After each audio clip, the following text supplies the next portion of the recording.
Go, why is this cop following me? So I turn up a street. It was a dead end.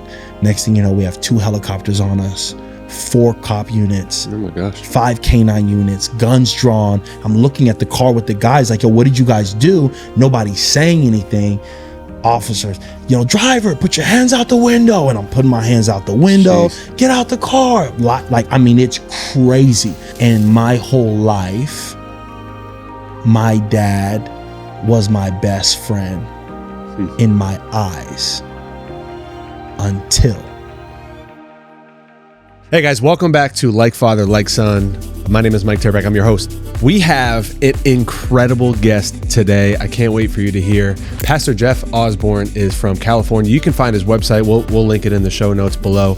We are talking about identity. We're talking about, PD and his relationship with his dad, Pastor Jeff and his relationship with his dad, how that impacted their identity, and really how they became pastors. So we can't wait for you guys to tune in. We'll see you in a bit.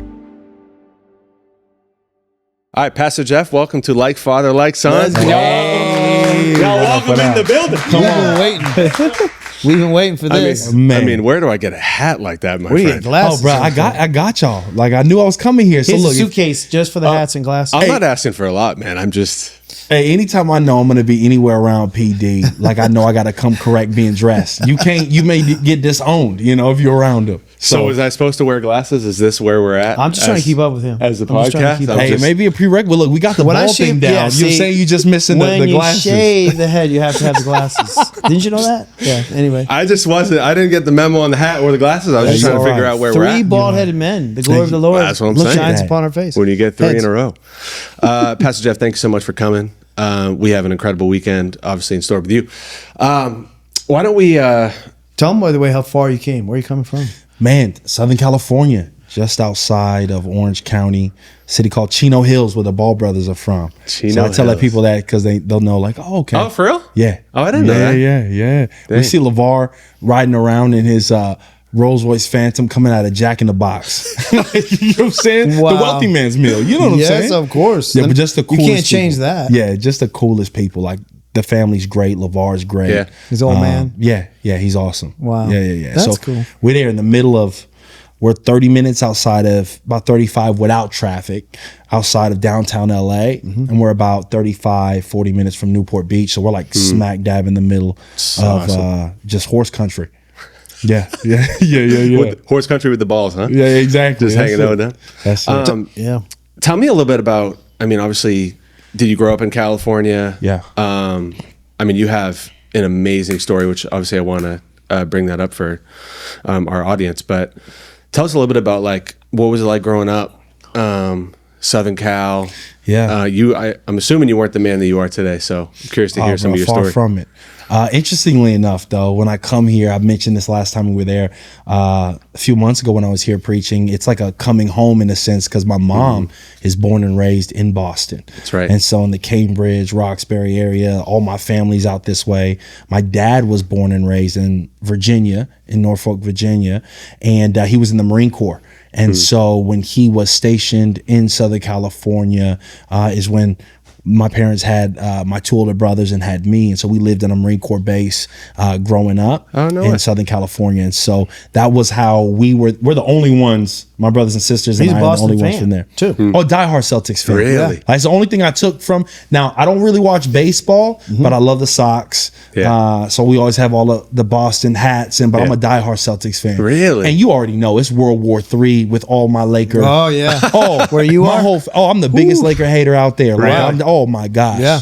Like I get a tattoo on the bottom of my foot so I can just walk and step on the lake. No, but no, it gets intense. Like anytime it gets there, all of my friends and all of my, so it's Luka coming out of nowhere. Luka coming on the team. Oh, bro, like it. LeBron tried to stack it, and people have their statements, but I won't even go there because we here in front of the pastor, and so I want to make sure I don't get in my flesh when we start talking basketball. But it was just an interesting transition with us being younger. I got 2 older twin brothers and a younger sister.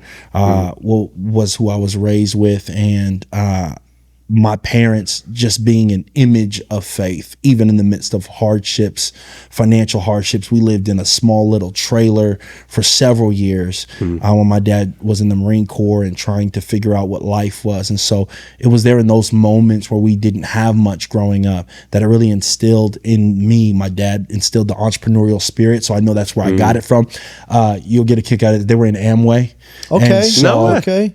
them being in Amway, all of the tapes, all of the that's big. Oh Amway's my gosh, big. like Dexter Yeager and all of those things. So here we are young, and I'm hearing these people talking about, following the dream and you can live this life. And so all the books that my dad would read, Brian Tracy and Les Brown and all of these guys. Oh my Les Brown's a throwback. Oh my gosh. And so they began to shape my thought that, okay, we don't have to live and settle where we are right now, but that we can accomplish big things. And that's kind of where my early years started. Yeah. Wow. Yeah. And then so tell a little bit about, obviously at some point your prison story comes into play, and maybe we could bring that in later too, but it's just amazing. Like I even think about Les Brown and Les Brown's story. You remind me a lot of him, like the charismatic nature, but also like that's an honor right there. Yes, I feel a little good right now. But I don't know, it just reminds me of like coming from, he was coming from nothing really. And he came from a place where, even when he started his career, he's homeless basically and trying to figure stuff out, and you got to be hungry. Like he basically built his dream. But when did the prison piece of your life come into play, and maybe what age, and maybe you can paint that picture for the audience? What ended me in prison didn't happen when I was 18. It happened when I was 11. And what I mean by that is we grew up, and when we came out of my dad came out of the Marine Corps, got a job with Northrop. So he started building helicopters, the Apaches and the B-52 bombers. And so my dad was able to do well. And we ended up getting a house in Huntington Beach. So Huntington Beach, Surf City, USA. Sure. We were the only black family living there, but all I was surrounded around were kids who were white, didn't look like me, sound like me, but they skateboarded, they surfed, and so that's what I did. I grew up skateboarding and surfing and didn't really know too much about color. And then I started getting really high up there with skateboarding and taking it serious, and I became a sponsored skateboarder. Really? Yeah. Oh, there's still clips on my Instagram of me like still hitting handrails and stuff like that. Sponsored. But yeah. But I didn't know it, and then I started getting chased out of skate parks in Huntington Beach Skate Park, which is right by Huntington Beach High School. I used to get chased out by skinheads. No way. And it still didn't occur to me like why they were chasing me out. I just thought these dudes who were bald and shaved heads were like, just oh, bad like what's their dudes. problem? Like, they wanted to bully me. Yeah. And so I didn't know much about color, like in that way. And then we get a knock on our door, my 6th grade year, and it's a sheriff. And the sheriff says, you guys got 2 hours to get out your house. Really? So I'm in the 6th grade. I don't know what's going on. I'm trying to figure out what's happening. And I just see my dad just standing there. And all I remember is my dad giving us orders to grab whatever we can and stuff them in plastic trash bags. And we just started moving, trying to get as much as we can out of the house in 2 hours. And I think part of the reason why business and contracts matter so much to me is because my parents during that time trusted a company that said to them, hey, it's something along the lines of, hey, if you sign the house back over to us, we'll resell the house to you at a lesser value. And then that's how you can save money. Well, them not knowing too much about real estate and all that, signed the house over expecting the integrity from the company, and then the company took that, held the note, and then evicted us out of the house. No way. And so here I am in the 6th grade. We go from having this great life to being homeless in 24 hours. Wow. And so I don't know what's going on.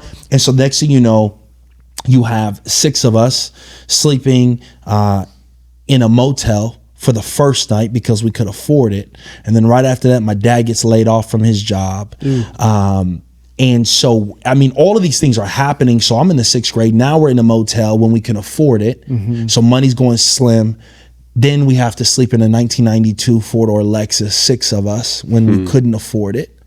And I remember I was young, and me and my sister would just ride the bus from the bus 29 from Buena Park, California, right by Knott's Berry Farm, a theme park down there, all the way back down to Huntington Beach. And I remember I would look at cars, look at kids getting out, and in my head, I'd be like, well, how lucky are they that they have a home that they get to go to? And I say it started when I was 11 because that's when I started struggling with my identity crisis. I hated the life that I lived, and I could not figure out what was wrong with me. What did we do that allowed us to do it? So I started creating these lives, these stories of who I was. I was just this crazy kid, and I didn't recognize it till later that I was lying and making up this life. My uncle owned SeaWorld, and and I would say all of these lies, not understanding that was my way of trying to provide value to myself while my parents would pretend like they weren't hungry so that we could eat, and we'd sleep on the floor, and hearing my dad cry as he's watching his kids. And so right around that time was where I started struggling with my identity crisis. So you didn't think the system shafted you and get angry. You thought there was something wrong with you. 100%. Wow. 100. What was wrong with me To be in this situation? What was wrong with my family? Yeah. For us to be in that situation, and then that began to mold this story that I wasn't good enough to be able to have a regular life. And it's hard when you have a younger sister, you got your older brothers, you're trying to figure out. But is this how? Just it's probably premature, but like, is this how or why the impetus for the identity coach? 100%. It stemmed. It started. It was the epicenter, if you will, of me just losing myself. And then we go and we move to LA. We live with my grandmother in a 1-bedroom apartment. And my dad couldn't live there because there wasn't space. So he lived 45 minutes away with my uncle.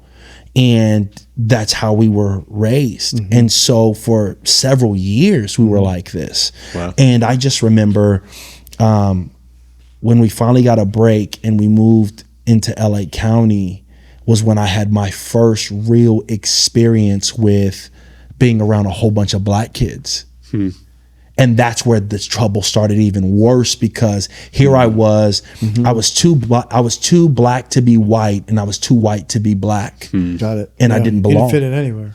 100%. And so that was where this whole idea of, man, I'm trying to fit in. I need validation. My dad was working. My mom, they were trying to build Amway. We were latchkey kids growing up. And so we pretty much raised ourselves because my parents were out chasing the dream, if you will. Sure. And the only thing that was a common denominator was that I was a baller. I was a hooper, so I could play sports. So that's what connected me to my black side, if that makes sense. Yeah, sure. Makes sense. And so I grew up listening to like Goo Goo Dolls, Red Hot Chili Peppers, 9 Inch Nails. The closest I got to like black radio at that time was Big Boy in the Morning from Big Boy's Neighborhood on Power 106. That's awesome. So I would listen to the rap. I would listen, on my Walkman where I tune into the little radio, and I'm trying to be cultured, and I'm in a world where I feel like I don't belong. And so I'm watching. I'm more interested. Did you have the Adrian Dantley game, or did you have the Dominique Wilkins hops? Were you a get off the ground guy, or were you like back 'em down guy? Oh, but no, my first love came from football. So I was, my nickname was Primetime. Got it. Really? Yeah, when I was in high school, because I was a wide receiver. And so that was my thing. I mean, I played both sides of the ball, but I was young. Yep. I didn't have nothing to lose. But when I was on that field, like it was game time. Yeah. And so they gave me the nickname Primetime. So you could run, you could jump. Yeah. Oh, yeah. And I ran out of fear. I didn't want to get hit. Right, That's what you were saying. I was running.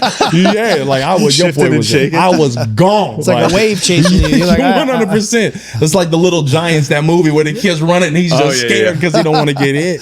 But so I started looking at lingo. I started studying kids, and the challenge was there was a city next to where we were at called Pomona, and Pomona had, some rough areas. And so I would watch these kids. I would study how they would talk and the lingo and the rap. And then my older brothers ran away from home at about 13 years old, enjoying gangs. And so they would leave. They got into selling drugs, and then they would come back with money and give me money. And I would watch them have what looked like, success. And nobody told them no. And I got tired of getting $20 to go back to school shopping at thrift stores. And my brothers wore a size 13 shoe when they were 13, like just big old feet. And I would have to take their shoes and stuff it with socks because we didn't have it sometimes. And so all of that stuff began to create this identity crisis of where am I going to fit in, which brought me to the place where I started hanging out with my brothers more. They started being on the streets more. And when the gang life and the street life gave me validation, isn't that crazy? It didn't matter whether it was good or bad. That's what I needed. You needed it. You needed it. You were vulnerable all the way back at 11 years old. 100%. Wow. 100%. So moving forward, I graduated. I was supposed to go play college football. And we were in LA getting some tattoos and some guys. So around my 9th grade year is when I decided to try to play basketball. So then I started like balling out in basketball. So it was football, basketball, and interestingly enough, volleyball. No way. Because I didn't have nothing to do after school. So I saw my boys, where you going? They're like, oh, we're going to go play volleyball. We're going to try out. I said, well, shoot, I'll try out for volleyball, and crushed it. Really? Like, oh yeah. And so I could have gone scholarships in any one of those areas. Volleyball's huge. Oh, it's massive. But that's how I learned how to dunk. Was volleyball, a 3-step approach coming up. You know what I'm saying? So, you know, so I'm cultured. You know what I'm saying? But during that time, the gang life started, the street life started appealing to me, validation started appealing to me. And so I started becoming an affiliate of gangs. So I was there on the block. Next thing you know, I'm doing activities with them. And 18 years old, we go out to LA to go get some tattoos. I just graduated. I'm in the car with some guys from my basketball team. And while we're out driving around, I'm the only one who drives. I'm waiting at a tattoo parlor to go get some. You know, I'm sitting down waiting for a tattoo, and the guys in the car like, hey, can we use your car to go get some chips and soda? And I said, yeah, why not? And so while I was waiting, they were gone for a long time and didn't know why. And then when they come back, I get in the car, I'm like, yo, forget it. It's been too long. I'm not getting no tattoos. We start driving home, and this cop car's following us with the lights off. And then I'm like, oh, why is this cop following me? So I turn up a street. It was a dead end. Next thing you know, we have 2 helicopters on us, 4 cop units. Oh my gosh. 5 K9 units, guns drawn. I'm looking at the car with the guys like, yo, what did you guys do? Nobody's saying anything. Officers, you know, driver, put your hands out the window. And I'm putting my hands out the window. Jeez. Get out the car. Like, I mean, it's crazy. And when I get arrested, they say, you know, why are you robbing people? I'm like, what are you talking about? You know, why are you robbing people? I said, well, I didn't rob anybody. And like, we got cars, we got car keys, we got all of these things. Wow. And that day was the day that I got booked in Culver City in Los Angeles, a substation, and I found out that I was being charged with robbery. Olympus is more than a gym. It is a temple for bodybuilding, where strength is developed, limits are broken, and transformation takes place. Located at 701 Waverly Street in the heart of Framingham, Massachusetts, with top-tier machines, cardio facilities, and a thriving community, we know that this is your next step to becoming a better you. Our expert staff is here to walk with you on your journey to embrace your inner titan. Use the discount code LFLS50 at the front desk to have your $50 sign-up fee waived. It's time to conquer your body and embrace your divine strength. Welcome to Olympus. So it wasn't even anything you were involved in. No, I was doing dirt in my life. Yeah. But that incident, that specific piece, so crazy, huh? Yeah. How old were you? I was 18. 18, about to go to college. And you're about to play college ball too, right? College football. No way. Yeah. What school? So I was supposed to go to San Diego State. Wow. Really? Yeah. So it just you're basically your whole life got rerouted in. Always done like that day. I remember that I always grew up. I wanted to be like Reggie White. He was a pastor and he was in the NFL. And then the more the NFL became a realization, the pastor part dropped off. When I started getting into the world, all of that stuff started dropping off. And I remember that day, I said, Lord, I'm done running. Whatever it is you have for me, I'll submit. Wow. And that was the day. That was the day. And little did I know what that journey would entail. Wow. So crazy, huh? Yeah. Before we get into, because there's a powerful story, I think, you in prison and then how that whole shaked out. You shared that with our church last time you were here. I'd love for you to share that. But what was your relationship like with your dad? The reason why I asked, obviously, our whole podcast is Like Father, Like Son, and with Pastor Derek and his father, and then obviously Pastor Devin, but also his kids. Like it's just multi-generational, and like you shared a little bit about just the military life, and obviously then they go into the entrepreneurial journey, which seems to be where you kind of went after too. So I'm curious to hear that part of the story. Man. Like father, like son. Nobody talks about that. Sheesh. My relationship with my father was a very confusing relationship. Because when you look at me, even to this day, I am a spitting image of my father. Not just in how we look, but I'm talking proclivities, personalities, I am my father's mini me. Wow. All the way down to the music we listen to the jazz, to the, I mean, you name it. I am my father's son. Wow. And my whole life, my dad was my best friend in my eyes until I had a moment when I was 31 years old and I had a crisis where a pastor took the church from us. We were left with nothing, and I was wondering why I couldn't stand up for myself. And it flashed back, and I had all of these images when I was a kid, how my dad robbed me of my voice. And what I mean by that, it is the way he grew up with my grandfather, never met him. My dad grew up with my grandfather never telling him he loved him. And so growing up in the projects, you know, my grandfather received the Lord at the end of his life. And my dad and my grandfather were on the tennis court, and my grandfather died having an asthma attack when my dad was 17. And so how the tension was and how they dealt with it was a lot of physical correction, even in the lens of like fighting him. Like a grown man when my dad was 15, because he heard a kid down the street raised up against his dad, and my dad wasn't that type of person. So as we grew up, he implemented military discipline. So if one kid messed up, everybody paid. And the challenge with that is, in his mind, the way that he disciplined us was so severe that he thought he was doing better simply because he wasn't hitting us in the face with a fist. And so as we got older, it began to create this tension because he led with fear and posturing, which is what his father did.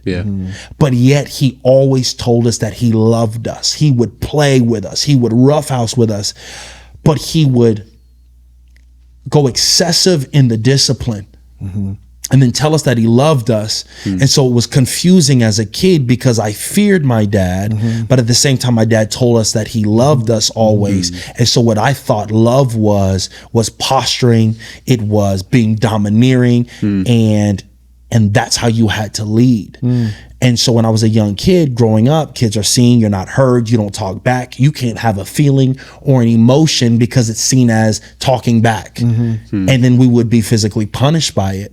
And so rather than nurture my voice when I was younger and teach me how to deal with emotional, your EQ, your emotional quotient. Or even assertive communication. 100%. Not, you know, or, It wasn't there. And so I would be passive aggressive, and then that gave birth to people pleasing. Because when you struggle with people pleasing and you're older, if I just go along with it, it's a way that I get to protect myself. And so when you ask me my relationship with my dad, when I was 31, I had this, oh my God, I'm leading thousands, speaking for Fortune 5 companies.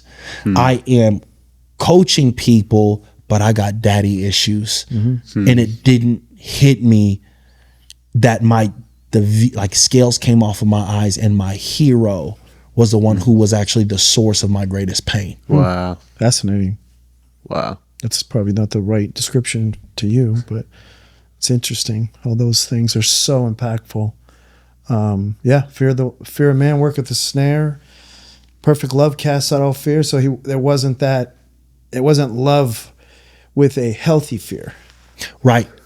It was out of order. It was an unhealthy fear, and I love you. So it didn't have the appropriate. The proportions were off. Yeah. It's like when you're in the 100%. formative stages of a child. It's like they used to say 17-1. Praise to correction. You weren't getting that. No. No, but I knew my dad loved me. I knew he was a protector.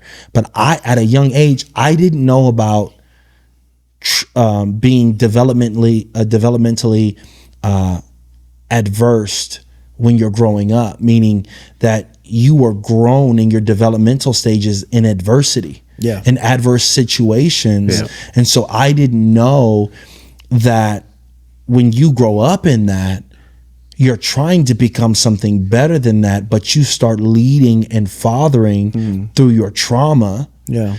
And when you start doing that, you create this atmosphere where I was doing it to my kids when they were I was younger. going to ask you that. Yeah. Did you find that just got brought in? Oh Yeah. my God. Like Nadia and I, Yeah.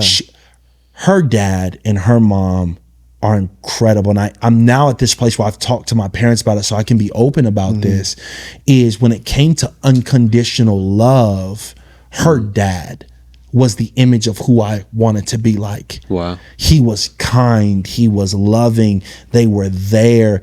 There was no conditions behind it. And for me, it was, if I follow along and I do what he says and I don't step out, then I'll get that nice dad or that love. Yeah. And so, but when she wasn't raised with physical discipline, I was.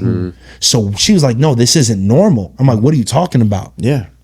Spare the rod, spoil the child. The heart of correction, the heart of rebellion is built up in the child, but the rod of correction will drive it out of him. And so that's what I And used. he's driving me nuts. Oh my gosh. Like what? And so the crazy thing is everything changed. My when dad I was military. Same Yeah. thing. So you got it. Oh, yeah, man. So I'm in the bed and Nadia and I are going at it, and I'm just laying down in this conversation. This day changed my parenting. The Lord started dealing with me, and the kids are younger, so I'm spanking because that's what you do. And my kids are strong-willed and sensitive. That's like the worst combination. Yeah. You know what I'm saying? How you gonna be strong-willed and sensitive? Seems like it always happens that way. Bruh, man. So, I'm laying there, and the Lord says, he drops this on me. And people will have different thoughts, and I really don't care, but he goes, son, why do you think that it's so prominent in the African American community that they almost brag about beating their kids? So I don't know. Where do you think that comes from? So I'm sitting there, and then it hits me. Slavery. Yep. Because in slavery, the goal is to beat the child or beat the slave into submission to where they lose their will to fight back. Yeah. And so it's heavy and prevalent in the African American community that I'm going to beat my child so that the rebellion or the need to fight back is gone. So you're going to fear me. You're going to fear the pain. And it's the same thing that Willie Lynch talked about in his Willie Lynch Slave Manifesto on how to break slaves. They said that when you're breaking a slave, the goal is to break the mind and keep the body.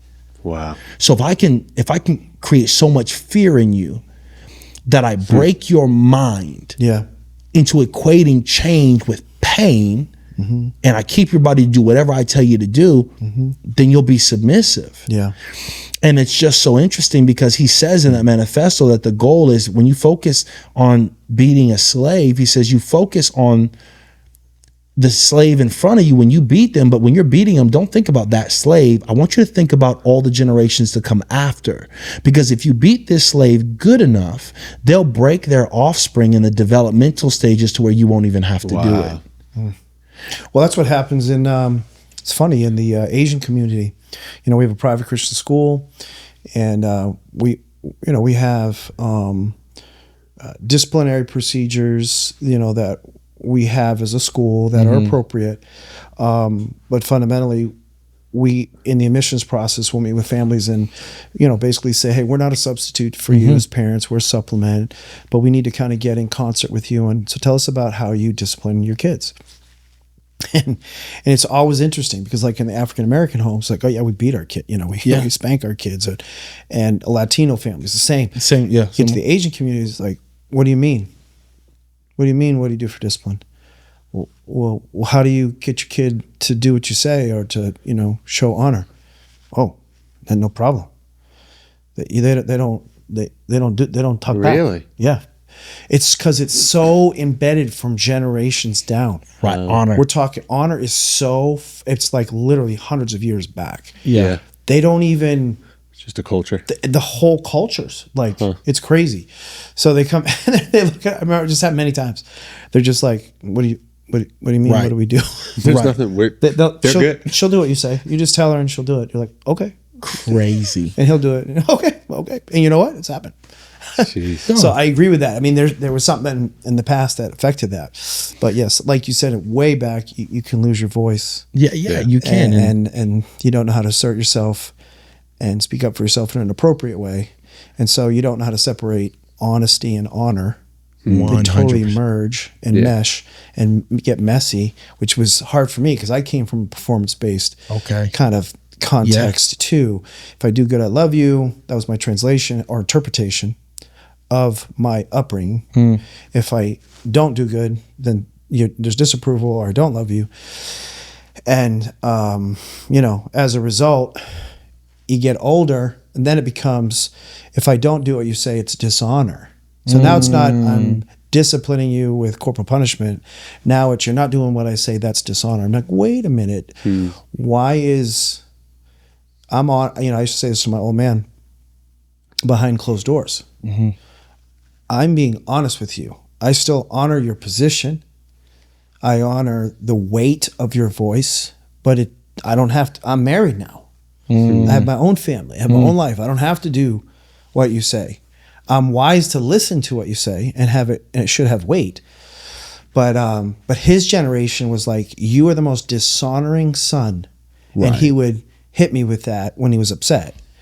And I had to separate from that and get healed from that to be able to, exercise my voice and even lead my family appropriately and have tough conversations. And that took years and even some therapy. Wow. And I think a lot of people in that situation where they don't know how to separate honor and honesty and separate the position they hold and the behavior that is not right. Wow. And separate those and find an appropriate way to still communicate. You said that you did it and you emphasized behind closed doors. Why did you say that? Because I learned that, I mean, there could be situations where it's in public, but generally speaking, I think if you privately disagree, you're not discontinuing honor. Yes. Because in fact, I'm honoring you by doing it in private. I'm privately disagreeing with you is a form of honor. So you're not blowing up on them in public and being look at what's happened because people not having their voice. It's like unmet needs going to get met. So psychologists, psychiatrists, sociologists, they all say unmet needs going to get met. Question is, who's going to meet it? Where's it going to be met? How's it going to be met? Yeah. So all these people that are lighting people up on social media, it's because they don't know how to speak up about their frustrations. They don't know how to separate honor and honesty. They don't know how to have, a courageous conversation. I love that you said courageous conversation. Because I think that was the biggest thing that changed everything. And when I had that night, it was a courageous conversation I had to have with Nadia first. Yeah. And the Lord shared with me, where did it come from? And then he goes, look at the scripture. It talks about the rod of correction. What did it mean? Well, that was the rod that they're referring to that comes alongside olive trees. And so when olive trees are growing, you want to have a rod next to it so it doesn't grow sideways. Right. And so it says the rod of correction. In other words, my goal is to correct my child when they are rebellious so they grow straight. Not to beat them with the rod, it's a whole to allow correction. Plant them in the soil. You're 100. Trying to actually help them grow up. 100%. And that's what changed me, because me being a great father meant that I'm not beating them with the rod. I'm coming alongside and correcting the behavior so that he can continue to grow straight. And when I did, I wept and I apologized to Nadia. So then what we call, they make fun of it on social media, we're the generation of gentle parenting, but we one decision away from going back to that. You know what I'm saying? Like, you know, Push one more time. Y'all don't know. Don't let the smooth taste fool you. Like, that is good.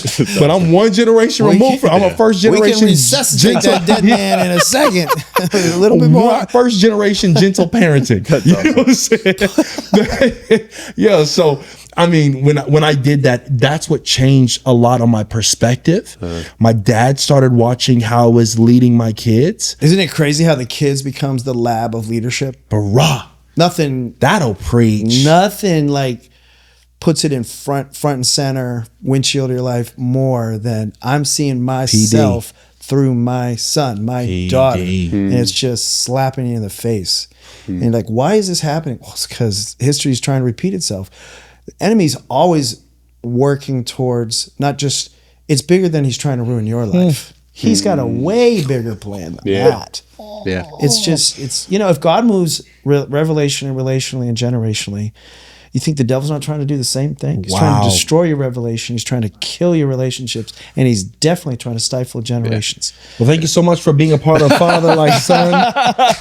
My God, that's oily. Can I ask you a question? Yeah. So when you were driving in that car. Yeah. You see this cop car behind you. Yeah. And you're driving through, you're maybe a little bit confused. And that happened. Meaning you start seeing helicopters, things going crazy. You're like putting your hands out the window. You have no idea what's going on. Were you thinking about, like, did you ever have a thought in the back of your head of like, what is my dad going to think about this? You're about to go to college. You're about to go to, you're about to play college ball. You have your whole life ahead of you. Or was that kind of like an after thing? Like when you were in prison, like did your dad ever talk to you about that? Or? So this is why I was saying my dad was so great, because he loved us well. He taught me. I remember to this day, it's ingrained in my head. I'd wake up 6 o'clock in the morning. My dad's at the table with his worship music and his Bible open, like disseminating scripture, breaking it down. Like he would take the Bible and make it come to life, the voices and I remember that, and I knew that if there was any problem that I ever faced, I could go to my dad. Wow. I had that too. My dad was there, like in the back against the wall. I'm in a pinch. I'm in trouble. That's who I'd want to call. That's who I'm calling. That's who I want to call. I'm in a dark alley. Yeah, I'm calling my dad. So that's why I was saying it was such a weird relationship. It's so funny. We're very similar. It's just a little, distance in age, but very similar. I wonder how many people's stories, obviously different, scenarios, but principally that are similar like that. Yeah, because it's usually you hear more of like great dad, and or terrible dad, but this is more like a conflicted relationship. 100%. Yeah, they're crushed. My dad crushed it in this area, but this area he sucked. Yes, right. And so it's the tension, because did I have a good dad? Did I have a terrible dad? Because this part really hurt me. Yeah, but this part really helped me. So where do I stand? And it's interesting. I've never thought about that dichotomy. Struggled to communicate. For most of my life, because as a public personality, I would communicate the positives to my father.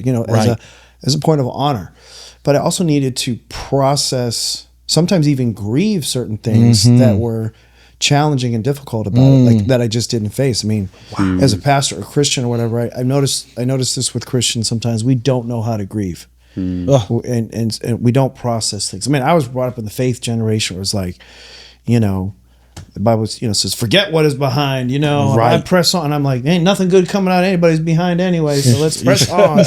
You know what I mean? And we all had these little paradigms about, moving forward. And so I moved forward way into life before I started processing that conflicted relationship.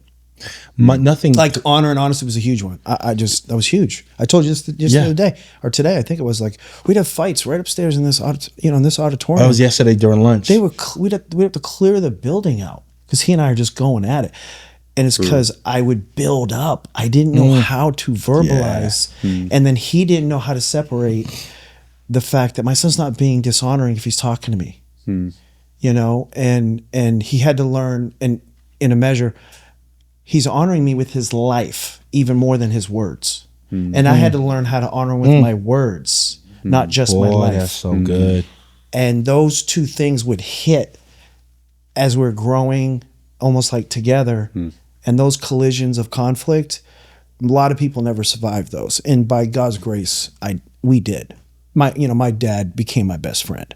Well, you nailed it, because my dad is my best friend now. Yeah. Now where we are, but I think that was the tension, where I didn't recognize that reality until I became a father, where I was crushing it in one area as a dad, but falling short in another area, and I was creating confusion for my son. Sure. So do I love my dad? Do I fear my dad? Yeah. And that was the tension. And then it was even my daughter, but in that mindset, it was learning that. So when that situation happened, I knew I could call my dad. My dad showed us crazy grace. And he was there, even to the point to where I was going through trial, and in my arraignment, I found out that I was being charged with 6 armed robberies and attempted murder. And in that That's moment, insane. Just from being in the car, it's just crazy, man. You're it's an accessory. Yeah. And that's why I even teach my son, like, who you're around, that residue rubs off on you. My dad always taught me that. But you don't value the wisdom of your father until you're put in a position where your father lives. Yeah. Yeah. Yeah. You know, and so he even, like, in the middle of the trial, when my attorney was just a dirty attorney who we paid for, and Nadia ended up telling me that my dad was about to go to blows because he's like, my son's in there. And when I was in there, when the race riots happened, and I got a scar on my neck that runs from here to here, where a Hispanic gang member came at my neck with a razor blade.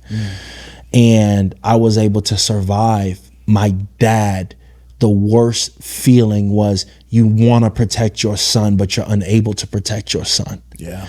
And just through this process, I'm watching my hero. So when he would come to visit me and I'd see him on the other side of the glass, he never made me feel bad. He was always cracking jokes and bringing joy and light.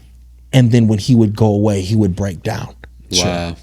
But he knew that in that moment, he still was trying to transfer courage and strength to me, because the world that I was in when I walked away was gladiator school. And he was hoping and praying that he did enough to prepare his son, even in the midst of my mistake. Yeah. So he almost like defended you in a way. Like it's amazing that his profile, instead of being combative with you, he started to fight for you. Well, he always fought for me. Like we grew up in the barrio, in the Mexican barrio, right? When we were living there. And I remember these Hispanic gang members, we call them sureños. They used to jump us and like chase us around because we're the only black kids in the neighborhood. And my dad was a bodybuilder. So when I say my dad was yoked, like I'm talking like my dad is 6'4", size 16 shoe, just yoked. When I tell you, like, this man was crazy, right? And there's so many stories I could share, but we used to take our food stamps, and my mom was like, I want you to go to the liquor store on the corner, go grab some milk. And when we would go, they would just terrorize us. And I remember we dropped the milk, it busted on the floor, and we would just run. We wouldn't fight. And so finally one day, it helped you later with football. Oh my gosh. So finally one day, so check this out. This was crazy. One day my dad goes, okay, here's what I want you to do. I want you to go to the store. And I'm like, no, Daddy, I don't want to go to the store. He's like, I want you to go to the store. He goes, look at me, Jeffrey, look at me. And he goes, I'm right behind you. So I remember I was walking down the street, and they were all in front of this store, and they didn't see my dad in his tank top that was right around the corner. So as soon as I peeled the corner and walked, here they come on their bikes, and they all surround me. and they're about to come around me. And I remember my dad turned the corner and said, "Hey, Ronnie Coleman comes what?" around. And my dad's name is Ron. So Big Ron turned the corner, and when they saw him, I remember my dad said, "You touch my son again, you're gonna have problems with me." Wow. Like when they saw my dad, but I remember I was walking up because I didn't realize what my dad knew. Yeah. Wow. That if he was behind me, Yeah. he was strong. It's like that Simba and Mufasa Your in the roar Lion is King. connected to your Bro, relationship. what? Yes, sir. What? And so Yeah. when I I was knew just that thinking- moment, I was thinking the same thing. I He was just literally- preached on I that just last preached week. that, Did man. you? That was Oh, my. yeah, you did. I just preached that. That's crazy. it changed everything. So my dad always fought for me when it came to anybody else. But it was the idea of him coming alongside me So yeah, that had to be changed. yeah, sure, So it's one thing for him to fight for me. yeah, But when he's coming alongside me, it's like, okay, son, look. So tonality, what I realized when it came to this situation, when it came to giving my son a voice, is I allowed him to speak, but then he would come across as what I interpreted as disrespectful. Yeah. But in his mind, it's like, yo, and parents will know this. If they're watching, they're gonna watch this podcast, they're gonna know. You say something to your son, and for my son or even my daughter, they respond with crazy, just a disrespectful tone. And you're like, yo, what you're not gonna do is disrespect me. And they're like, what are you talking about? Yeah. I'm talking normal. Yeah. And I'm like, That's not normal. That's not normal. Yeah, let me tell and you what so they're normal like, is. yeah, I didn't. You getting disrespectful with that? What are you talking about? So the way that they would do it, It escalates. and it wasn't until I recognized that they understood that they were safe enough. I used to chase To my son speak- down the stairs. I was literally about to say, are you having Literally, I flashbacks used with to Dev right now? jump. He would run he would get all feisty, Yeah. and then he'd realize I'm snapped now. So he started running. And I can remember literally jumping from landing to landing, just to try Like to a catch him. gazelle? Like literally, were? yeah. I would just run off the What are stairs. you, Spider-Man? to the next Peter level. Parker He was To the like next 50 level. pounds. and he would squeal. He would squeal like, Yeah, right. So Dave I'm is so glad watching this. Dev's not here 'cause he cannot that defend yell himself. is I can crazy. literally remember one time I almost got him on the landing. So You almost got him. yeah. But so He knew like if I, like it was just a phase where like he was faster, quicker. Yeah. But if I got him, it's over. it was over. He's a dead man. But I didn't recognize that it's tonality. What they Yeah. didn't learn was tonality. How do you use your tone? So they weren't trying to be disrespectful. No, they just- thought that this is yeah. normal. Yeah. But what I had to teach them was tonality. So things like that. But growing up, you were disrespectful. So I had to give my son grace. And so that's what my dad was so good at doing. On the other side is that when he messed up, he was so quick to apologize. My dad was too crazy, similar. And that's Yeah. what I think. That's why I was conflicted. It's funny because it affected my parental relationship because my dad could do some stupid stuff. I told you this, I think yesterday too. I came up in the early years. He was an abuser. Yeah. So crazy. This is a crazy thought, but my father, abused my mom physically, Right. but I grew to hate my mom. What? Same. Because Wow. he would mess up and apologize, do something egregious. She would mess up and never apologize. And so there's some other dysfunctions that contributed to that. But the fact that you can repent quickly is significant when you're a child because we're incredibly resilient beings. Children can forgive a lot if you say you're sorry. It's amazing what they can forgive. Sometimes things that they don't know anything about boundaries, but that's another whole conversation. Right. But that was the interesting thing. In the same way, I resented my mom. And I had the worst relationship with my mom because I said, how could you allow this to continue? Yeah. And not step in. Yeah. And so in that same way, saying I'm sorry, for me, I thought it just absolved everything. But when you truly apologize, it's a position of the heart. Yeah. And I didn't know that till earlier. Yeah. And so I would make My dad would be sincere. He Yeah. would convey. I would say when you repent, you should convey. I teach my kids. Say you're sorry to your brother. Sorry. I'm like, no. Look at your brother. Say you're sorry. Sorry. Okay, no. Look him in the eyes. I want you to hug each other. I'd make them literally like Oh hug my each God, other. that was Like, the worst. a total torment. You know what I mean? But out of that, was you have to convey and convince. People just say, I said I'm sorry. My wife and I used to fight over that. I said I'm sorry. I know, but you're not sorry. Don't judge me. You don't know if I'm sorry. You don't know my heart. I'm like, well, I know that you're not sorry by the way you said. Anyway. Yeah. I digress. So that's marriage problems, kids problems. What else can we talk about? We going all over the place. Yeah. But that was it. Yeah. So my dad was there when I was incarcerated. So can you close the loop on the prison story? Because they're how'd you get? What was the? We know it, but we got to let the listeners hear. So I was there, and I just decided, man, I'm going to read this word. I'm going to inhale everything that your Bible says. So I started saying, I would read the Gospels, and I said, man, if Jesus did it, then I can. So I started praying for people in there. They started getting healed. Guys would, they gave me the nickname Preacher Boy inside of prison. And so guys would ask me to pray for them on the bus. So I'm chained up, praying for them. They accept Jesus. They're getting let off their cases like this. And I'm still in there. And I remember just this place where I was like, Lord, look, if you need me to still stay in here to reach more people, then I'll take the deal that they give me. And that led me to looking at 16 years to life, and they sentenced me to Chino State Prison. And so while I was there, I was baptizing people. People were getting baptized in trash cans. It was crazy. Like, it was wild, right? And during that process, I just started seeing God come to life. 11 and a half months into my sentence in Chino State Prison, I'm on a level 4 yard in pitch black, eating with my hands in solitary confinement. How long again? I was 11 and a half months into that sentence. That's tough. And they say, Osborne, roll it up. And I go back up to court, and they said, upon reviewing your letter, and I said, what letter? They said, you got a letter on your behalf from the assistant warden of Chino State Prison. I never saw him, never met him, never shook his hand. They turned my number into what they call a Z number, which means it was like a 90-day observation from the moment that they changed my number, which meant that if I didn't do anything within 90 days, they would set me free with a strike and a felony. And I remember the day that I went back up to court, they set me free. And that was the moment that I said, Lord, I almost lost my life because I didn't know who I was. So I'm going to dedicate the rest of my life teaching people their identity and who you called them to be, so they don't get stuck in prisons in their mind or in their life. And that's what prompted my whole journey. Your whole journey. Yeah. And so now you do what? So now I get to teach people how to be fulfilled. I get to teach people. I tell myself I'm scaffolding.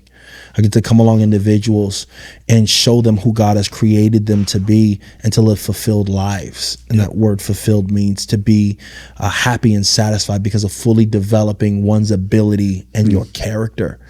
And so that's what I get to do. I get to be an identity architect and help people mold their life so that they can run their business, they can run their families, they can run their lives the way that God authentically created them to be, and not to be ashamed of their identity. Wow. You know, when you talk through identity, it's funny because I grew up Catholic, but we really weren't Catholic. We were like Catholic, but I mean, we would go nationality for you. Yeah, it was like it was just a thing. It was German, like I'm Italian. I'm Catholic. And I remember my buddy, he grew up Christian here in the Marlboro area, and his mom and dad were pastors, and I was in Daytona. Funny, my best friend in Daytona was drug dealer, and I have stories for that. Maybe we'll have time, but explains a lot. Exactly. Frankie. This is Frankie Fry. That's the Frankie. This is the Fry in me. But I remember, like, I don't know, he invited me to church. I'm like, bro, I'm not in Daytona Beach to go to church. Like, I didn't come to spring break. Right. Like, it was literally spring break capital. Like, we always, there was new events coming all the time. I'm like, bro, you came here for like this piece of it. I remember his mom called in and she said, you guys got to go find a church. First thing you got to do is go find a church. And so he kept inviting me. I remember I stepped into church, and I had this, the first time in my life felt the presence of God. And there was a process from there of like, but that's not who I am. So I immediately stepped into a church, and the first thing I started thinking about was identity. Wow. I was like, but I'm not that guy. Like, I was just in the club, or I was just doing this. And there was always this tension. I find it now. We were just recently at a leaders advance with our youth, and I was talking to them about how I was wrestling with the identity of being a pastor, because I never felt good enough for that. I was like, yeah, but like I didn't even know God till I was like 21. So like I'm still like learning. Like I know like the leader, like I could identify better as a leader than a pastor. Wow. Because the pastoral thing, I was like, it's not in my family. In fact, people would make jokes. Like all of my friends growing up, they were like, I used to wear a purity ring, and they're like, bro, why are you wearing a purity ring, bro? Like we know Terp, and that was the identity that they had for me when I was a kid. Okay. Like we know Terp. Like this isn't Terp, bro. Like you're just kind of being weird. Like this whole Jesus thing is just, that's not you, bro. It's not like, and then I had to keep growing through that. And even now I'm like, I'm looking at David, and David, for me, it feels like it was easier for him to kill Goliath than for him to be a king. Because it wasn't an identity thing. He was killing Goliath, but like, him becoming a king is like, it took years and years of process of him just like growing As a shepherd into boy, it. I killed bears and lions, but shepherd boys don't become kings. It's different. It's an identity shift. And so the reason me telling that story is like when you're talking about identity, this has been my number one wrestle with the Lord, is not feeling like I'm the one that he was saying that he was choosing. I never felt like a pastor. I never felt like, even being like, I was reflecting. I'm like, being in the room with Pastor Derek, Pastor Devin, being on the stage at Connect was such an honor for me. I remember walking into the church that day, and I'm like, I can't, like, there was a humility where I was just like, it was weird for me because the identity piece, I was still working through it. I'm like, I got to work into that. So what would you say to somebody similar like me that is trying to believe something about themselves, that God is really speaking over them? How do you work with some people with their identity? I say sometimes the biggest thing that I tell people is, in order to know who you are, you have to first define who you're not. And what I mean by that is getting to a place in your life where you recognize that I'm not this type of person. I'm not. So when you're struggling with identity, you start borrowing from everybody else. You start, I gotta be able to wear suits like PD. I mean, it's dialed in, and that's how he talks. So it's great. So I'm gonna take a little bit of that, and then P Dev is good in basketball, so then I'm gonna take a little bit of that, right? And then I gotta understand. I mean, TD Jakes is he communicates like, yeah, get ready. So then I'm gonna take that, and you know that's where it came from. Yeah. So you get all of these different things, and you start just trying to put things on you, and then you're wondering why you can't move the way you're supposed to move. And so in order for you to recognize who you are, you got to pull off all the things that you're not. And how you pull off all the things that you're not is you have to ask the question, at the end of the day, is what I'm doing bringing vitality to my life, or is it draining me to be a part of it? Yeah, that's good. You know that you're not. You know that you're not a part of that when you have more energy drained trying to hang around people than you do when you're around others. That's a sign and an indicator that you're in the wrong circle. When you're trying to be in a job or be in a career where it's creating so much stress and so much tension, and I'm not talking good stress of you being able to pull yourself and push, but when you're in a place where you just dread doing what you're doing, and it's so exerting that you don't have vitality, that's when you begin to recognize that you're in the wrong place. There's a book called KPI, Key Person of Influence. This book was powerful. And the reason why it was so powerful, he says, when you're a person of influence and you start coming into becoming influential, everybody's influential. But when you get to a space where you know who you are, he says the problem with most people is they live from functionality instead of vitality. Good. And so what happens is we say, oh, I can function in that role. Oh, I can function in that group. Oh, I can function in this relationship. So you're functioning, but just because you function doesn't mean you're living from vitality, that it makes you come alive, that you are being energized. And so one of the ways that we first have to identify who you are is by challenging, and in coaching, we call it interrogating your current reality of who you say you are. Yep, it's good. Who your friends and family think you are, but lastly, who does God say you are? Yeah, it's great. And so I have to interrogate that current reality of saying, and getting honest with myself and saying, Am I thriving in my community that I'm at? Well, no. Why? Because I feel like I have to become somebody else. Yeah. I don't care who you are. Yeah. You know when you faking the funk. Yeah. Yeah. Yeah. Yeah. You know when you're pretending, where you have to strive to try to be in a place. exhausting. It's exhausting. It's exhausting. Yeah. So if you being in a relationship with somebody is exhausting, you're in a relationship with the wrong person. If you're in a career where you feel exhausted, you know when you are in your sweet spot. Yeah. You know when you're in a community that loves you. That's why our relationship was so great because, and I don't think I would, had I met you 3.5, 4 years ago, I would not have been able to be in a relationship with you. Yeah. I would have hated you too.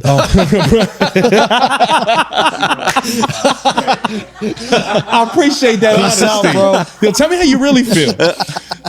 Just kidding. I wouldn't have been able to do it because I would have been like, oh my gosh, here's this man. He's accomplished. He wears a suit. He's well built. He's a communicator. So then I would have been trying to compete for your affection, which means I would not have been the real me. Yeah.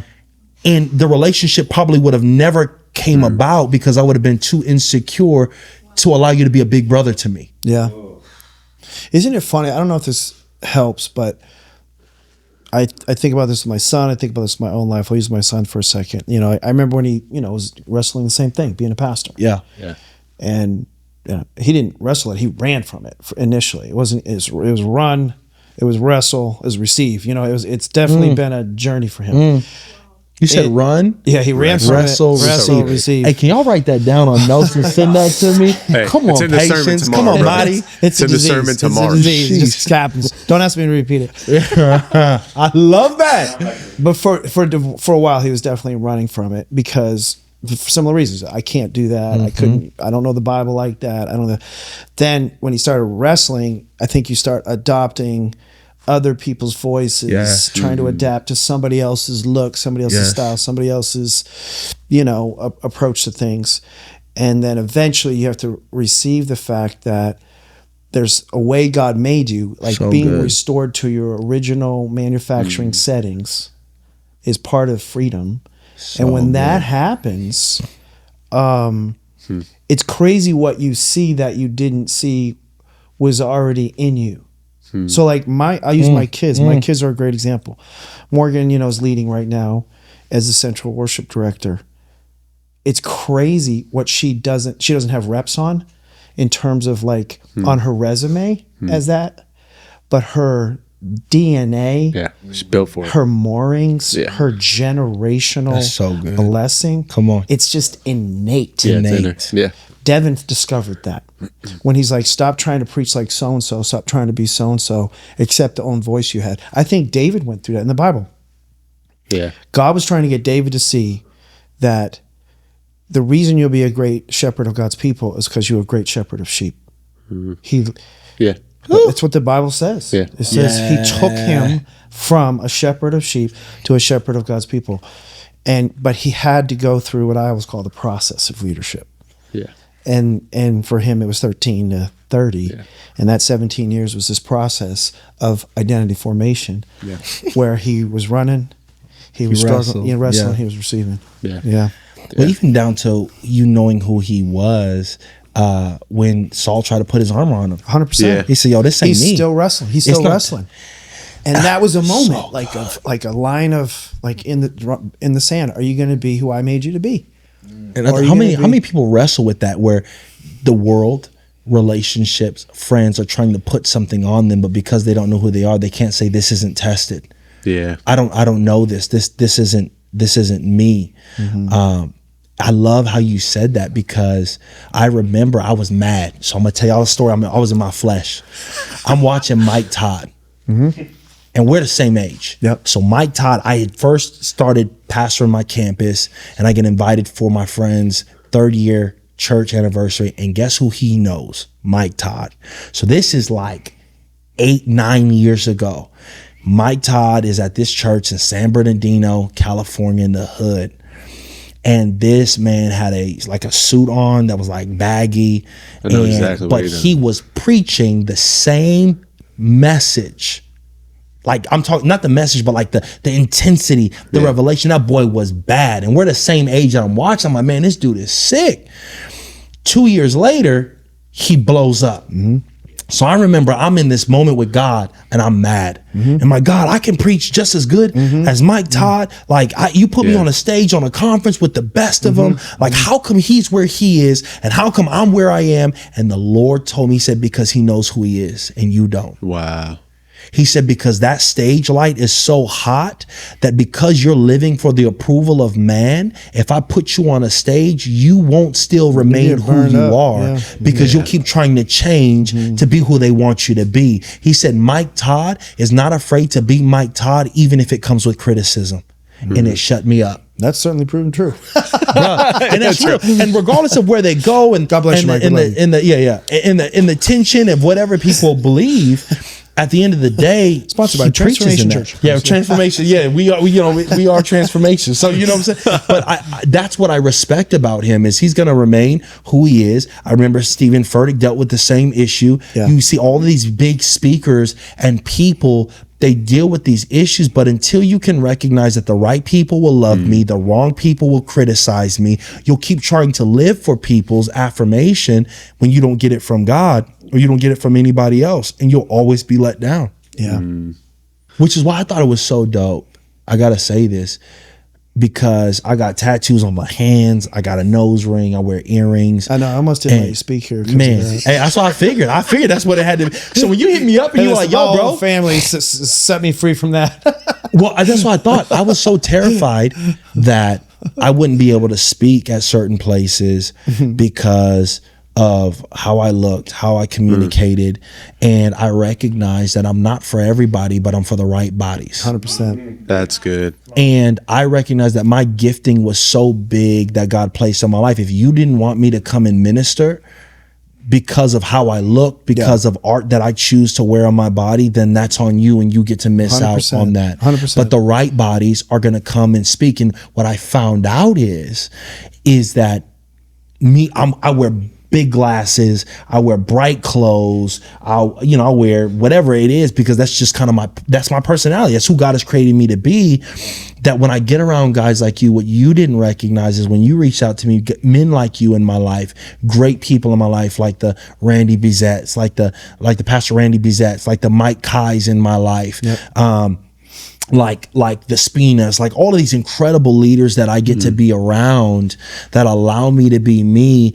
It's validation that God says that whoever I have for you is for you, son. And no man can stop your blessing. When your heart is right, God opens those doors. Yeah. And that changed everything for me. True to yourself. 100%. And if you don't want me to speak, it means that wasn't a platform, that wasn't a job, that wasn't an opportunity that I was called to. And what I found out is the more I was bold in being me, the more corporations asked me to come and speak for them. Wow. That's good. Yes. It was all identity driven. It was like the more secure that you were, the more that God started to bring you into. The more success came his way, more favor, more influence. It's amazing how true that is. All of it. Yep. But that's why I think you and I connect so well because, again, you were like, man, you got a gifting. And we had this bromance on IG. You know what I'm saying? It was like, yo, bro, I like that. Oh, man, that's great stuff. So we started sharing each other's stuff. And it was like, yo, let's get on a Zoom call. What the heck? Why are we not friends? Yeah, 100%. And I think that's what I'm saying. There was no tension in us being able to connect, and even me coming here and ministering at Connect Church with everybody from your team, they carry your DNA.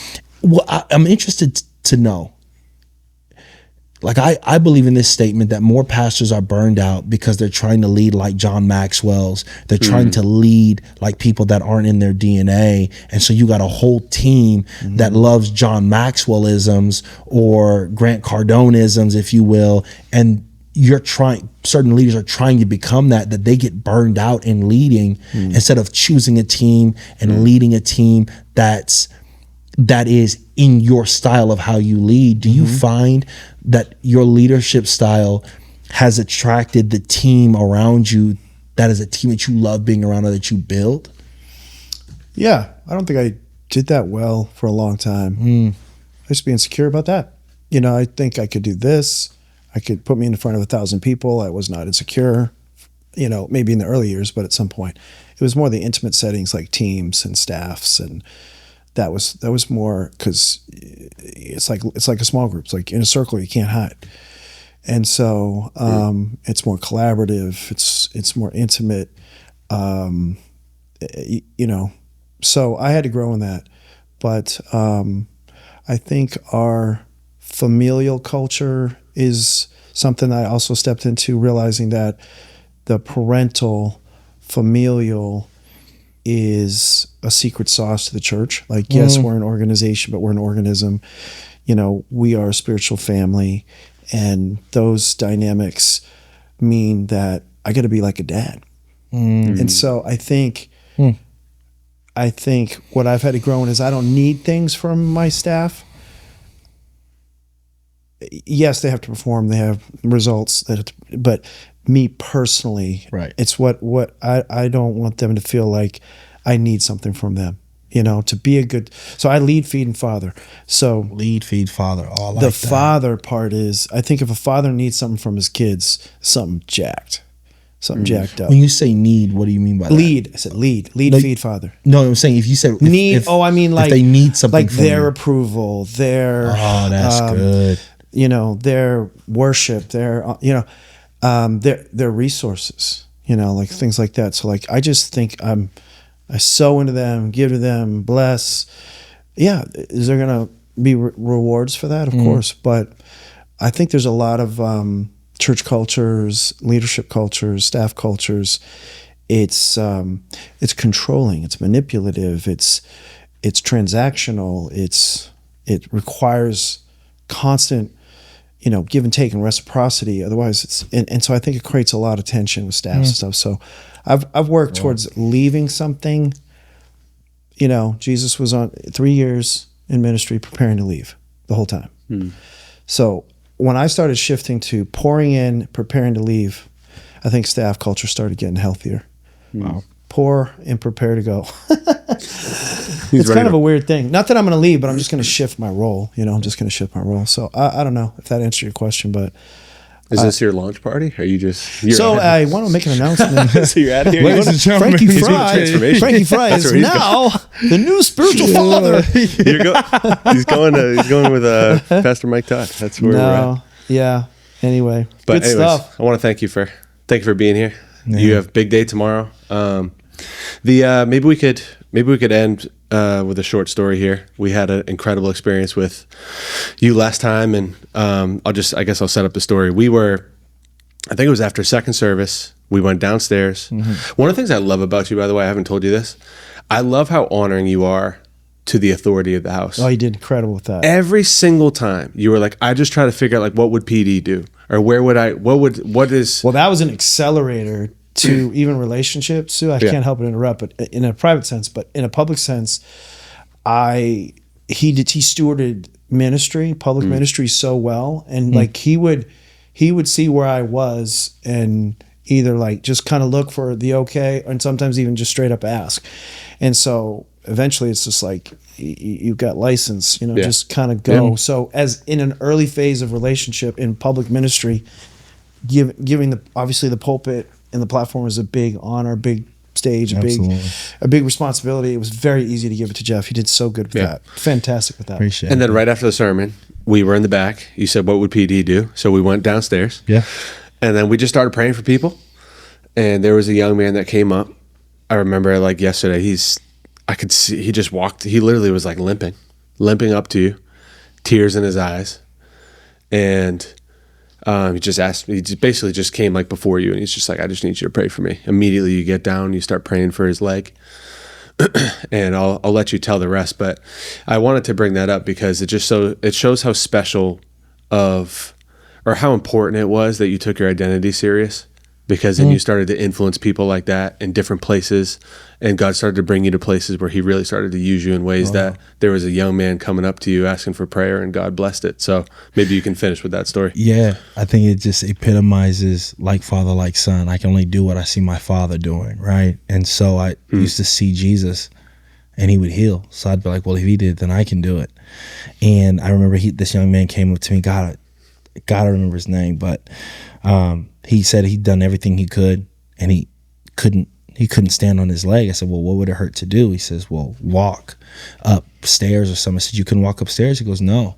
So I got down on my knees and I prayed over him and prayed over. I said, he was on crutches with you, right? In the moment. I can't remember. I don't think he was on. He was just limping. Okay. Oh, he was limping over, yeah. like hard. And so I said, okay, well, let's walk up some stairs. And we started walking upstairs, and all of a sudden, every step that he took, I was like, come on. I said, hey, I remember this lady's past. I said, hey, this is so and so, and he's he's getting his healing. And so we walk all the way up to the front. And I said, well, what else would it hurt for you to do? He said, jump. I said, why don't you jump? And so he started jumping, and I remember this. He jumped off of that one leg and landed on the leg and looked at me. Yeah, he went like this. His eyes were like, Yeah. Did you see that? Like massive. Yeah. And I said, well, do it again. He did it again. Boom. He did it like 3 more times. Yeah. And then we go down the stairs. His parents are right there. Yeah. And he looked at his parents. And I said, well, why don't you tell your parents what just happened? He looked at him and said, I jumped. Yeah. I said, he not only jumped, he landed on the same foot. And the parents looked, and he just broke in his parents' arms. And they just embraced him and started crying. It's a beautiful It moment. was just an incredible moment where God just Miraculous. moved. Yep. It was was his first time to connect. That happened. Yeah. Healed in the lobby. incredible. I just want to share that because it just shows. I mean, obviously, the majority of our audience right now is really our Connect family, and they know you, and they've seen you obviously that one time. But it's good to know that it's not just. I don't know. Sometimes it's hard to see or to have the faith to do stuff like that. And like when you're coming off the stage, it's like people just see you kind of as a public figure. But then you got into the trenches. You were under the authority of the house, and then it was an amazing thing for me because seeing that kid coming up broken, and then leaving, sobbing in his And he pants. just happened to be right there. Yeah. And then we just walked upstairs and we're like, what just happened? We just had some donuts from Rocco's. We just had some donuts. And I had the best clam chowder afterwards. So it was great, man. But Pastor, we love you. Thank you so much. Thank you so much for Glad being to with be us. here. Thank you. Hey, listen, if you haven't subscribed to Like Father, Like Son, we'd love to have you. Why don't you show some love to Pastor Jeff in the comments? Why don't you tell us where can we find you? On Instagram, all my socials at Jeff T Osborne, JEFFT OSBORNE. That's Instagram, that's Facebook, you name it, it's on there. And then JeffTOsborne.com. They want to reach out, love to pray for you. Beautiful. I always send out encouraging stuff. Yeah. But we got books too. He's got books. He's got 3 books. You had 3 books, right? That you wrote? Books. Yeah. Writing my 4th one right now. He's a great coach. You need a coach. Great coach. Yeah. So we love you guys. Thank you so much for tuning in. We'll see you all next time. Bless you. Yeah. Come on, y'all. Come on. Yeah. Here we go. Love it. Whoa. So what about insurance? Sorry, we're good. We can get trained once until the very I know, how crazy. Look at God. How crazy. Look at God. God. Won't he do it?